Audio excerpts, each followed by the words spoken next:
Bonjour à tous et bienvenue à Paddock F1. Aujourd'hui, on va parler bien entendu du Grand Prix de Las Vegas. Grand Prix on attendait tous, qui est habituellement très, très intéressant, puis très excitant, puis rempli de rebondissements. C'était le cas. On commence avec les qualifs qui ont été complètement folles. C'est le meilleur qualif de la saison, grâce à la pluie. Le circuit de Vegas n'était pas reconnu comme offrant beaucoup de traction, beaucoup de grippe aux voitures. Si vous ajoutez la pluie, il fallait s'attendre à des résultats spectaculaires. C'était très excitant, très intéressant, super le fun à regarder comme qualif. Puis il y en a qui ont brillé. C'est dommage pour Lance Stroll, qui est un pilote qui a beaucoup de succès sur les circuits mouillés. Il avait bien fait, malheureusement, il a fait un mauvais pari. Il a changé pour les pneus intermédiaires, alors tout le monde est en pluie avant la fin de Q2, donc ce qui l'a amené très loin, ce qui l'a amené 12e, donc il n'a pas pu participer à Q3. Je pense qu'il aurait pu faire une belle performance. Il aurait pu partir beaucoup plus à l'avant que ça. Mais bon, c'est un mauvais pari. Donc, à l'issue des qualifications, c'est Norris qui a fait le meilleur temps. Suivi de Verstappen, Sainz, 3e place sur la grille. Excellente qualification pour Carlos Sainz. Il me surprend toujours avec une Williams. Donc 4e Russell, 5e Piastri. Pas facile encore pour Piastri. 6e Lawson, belle performance de Lawson. Alonso 7e, Ajard 8e. Leclerc 9e, décevant pour les Ferrari. Vraiment. 10e Gasly, 11e Hülkenberg, 12e Stroll, comme je disais. Et Hamilton, très décevant. Je ne sais même pas si c'est déjà arrivé dans sa carrière en Formule 1. Arrivé avec une dernière place. Donc, il était 20e. Mais il partait pas 20e. Il est terminé 20e aux qualifications. Tsunoda a décidé de changer de moteur, donc lui a été pénalisé, donc il partait de la ligne des puits. Et Hamilton partait le dernier sur la grille de 19e place. Donc, Lewis Hamilton, ça s'améliore pas, vraiment pas. Il va avoir hâte l'an prochain. Donc, par la suite, il y a eu le départ et Norris a fait une manœuvre assez intelligente, que je trouvais brillante au début. Je me disais, c'est intelligent parce que dans le passé, il s'était fait faire le coup par Verstappen qui partait, lui, de l'intérieur, mais à l'extérieur de la ligne de course, mais à l'intérieur. Puis il s'était fait pousser un petit peu hors piste par Verstappen, puis Verstappen avait pris la commande de l'épreuve. Donc Norris a décidé, je vais tout simplement le bloquer.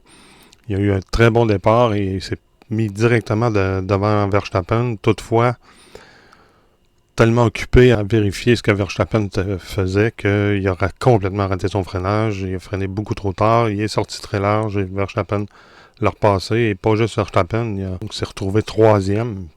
Puis par la suite, Sainz, lui, s'est retrouvé 4e alors qu'il partait 3e. Russell a réussi à passer Norris aussi. Donc Russell était 2e. Par la suite, Stroll s'est fait harponné par Bortoleto. Je comprends pas la manœuvre de Bortoleto. En tout cas, ce qui a fait en sorte que Bortoleto va avoir une pénalité de 5 places au Qatar lors du prochain Grand Prix. Ensuite, pénalité à Antonelli pour avoir volé le départ. Donc, une pénalité de 5 secondes qui a servi dans les puits.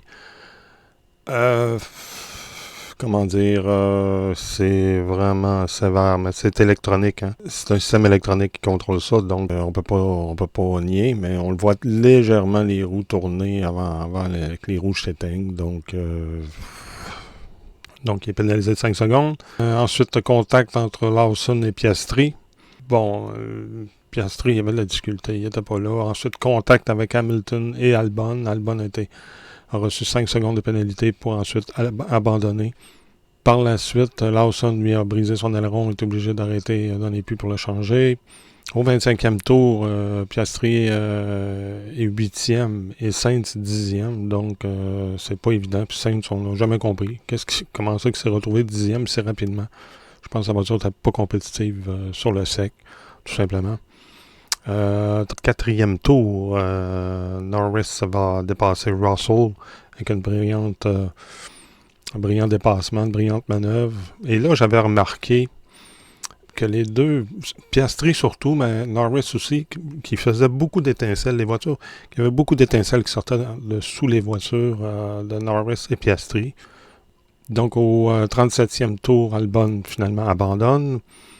Et c'est ça, la victoire sans équivoque, malgré Russell qui ravachait pour le rejoindre, malgré Norris aussi qui poussait. Norris avait abandonné à un moment donné parce qu'il allait manquer d'essence. Donc, pour conserver son essence, il a dû lever le pied. Puis ça a donné la victoire à Verstappen. Excellente performance de Verstappen. On voit là, que c'est un grand pilote. Peu importe, on sait qu'il est controversé, mais peu importe qu'on soit un pro ou un anti-Verstappen, tout le monde doit s'entendre qu'il y a énormément de talent. Donc, par la suite, coup de théâtre. Hein? Après l'épreuve, bien sûr, les voitures sont... Ce qui se passe dans le fond pour les néophytes, ceux qui ne suivent pas tellement la Formule 1, c'est qu'après le Grand Prix, les 3 premières voitures, les voitures qui terminent sur le podium, sont automatiquement inspectées. Et on prend aussi 3 voitures au hasard ailleurs dans le peloton. Ou si on a un soupçon sur une voiture, on va le faire. Donc, quand on a vérifié la voiture de Norris, on s'est aperçu que son plancher de sa voiture était trop usé. Donc, ce qu'on fait sur la voiture, finalement, comme inspection, on va vérifier l'usure des planchers. Il y a, je pense, 5 piliers ou 5 cirons de titane qui sont installés sous la planche. La planche qui ressemble un petit peu à un surf, si on veut. C'est en bois ou en fibre de verre. Puis on fixe des plaques en titane. C'est troué. Donc le trou a à peu près, je pense, c'est 10 mm. Et c'est ça qu'on va mesurer l'usure. Il ne faut pas descendre en bas de 9 mm. Au niveau des pièces en titane, on va vérifier ça. On va peser la voiture. C'est ça qu'on fait dans les inspections. On pèse la voiture, on vérifie l'essence aussi. Le mélange d'essence, on va analyser l'essence, vérifier les ailerons, en tout cas, toute vraiment une inspection complète. Et après vérification, on a découvert que Norris, son plancher était trop usé, donc la voiture était littéralement trop basse. Donc, à l'avant, c'est 8,88 mm et à l'arrière, c'est 8,9 mm. Donc, on s'en va en deçà des 9 mm. Suite à ça, on a dit, écoute, on va regarder la même voiture, l'autre voiture McLaren, son coéquipier. Et c'est ce qu'on a fait. On a vérifié la voiture de Piastri. Piastri lui arrivait à 8,9 à l'avant et 8,7 à l'arrière. Donc, dépassait le minimum de 9 mm. Donc, à ce moment-là, au sujet d'un élément technique comme ça, c'est une disqualification automatique. Les 2 McLaren sont disqualifiés du Grand Prix de Las Vegas. C'est un coup de théâtre, vraiment, parce que ça relance littéralement le championnat des pilotes, carrément. Donc, le résultat, Verstappen termine premier. Norris qui finit deuxième est éliminé, donc c'est Russell qui se mérite la 2e place. 3e, Antonelli. 4e place, Leclerc. Très beau, en passant, très belle performance d'Antonelli qui, malgré son 5 secondes de pénalité, a réussi à terminer 3e sur le podium. 4e, Leclerc. 5e, Sainz. Donc Sainz profite de la disqualification de Piastri. 6e, Hadjar. 7e, Hülkenberg. 8e, Hamilton, quand même. Hamilton partait dernier, donc c'est quand même pas si mal. Il sauve les meubles, il fait quelques points. Ocon, Burman, Alonso, Tsunoda, Gasly, Lawson et Colapinto en 15e place. Le dernier en piste, finalement, puisque Albon a été crédité de la 16e place et il n'a pas terminé. Bortoletto termine pas non plus crédité de la 18e. Stroll n'a pas terminé non plus crédité de la 18e. Et 19e, Norris disqualifié. Et 20e, Piastri disqualifié. Donc, ça ressort le championnat des pilotes. Le championnat des pilotes, Norris, 390 points. Piastri, 366. Verstappen, égalité avec Piastri, 366. Donc, quand on disait que ça pouvait changer, là, Verstappen n'aurait pas pu espérer meilleur scénario pour lui. C'est tout à son avantage. Russell, lui, 294 points en 4e place. Leclerc, 5e. Hamilton, 6e. 7e, Antonelli, la meilleure recrue cette saison et de loin. Donc, au championnat des constructeurs, McLaren sont indélogeables à 756 points. Mercedes, 431 points.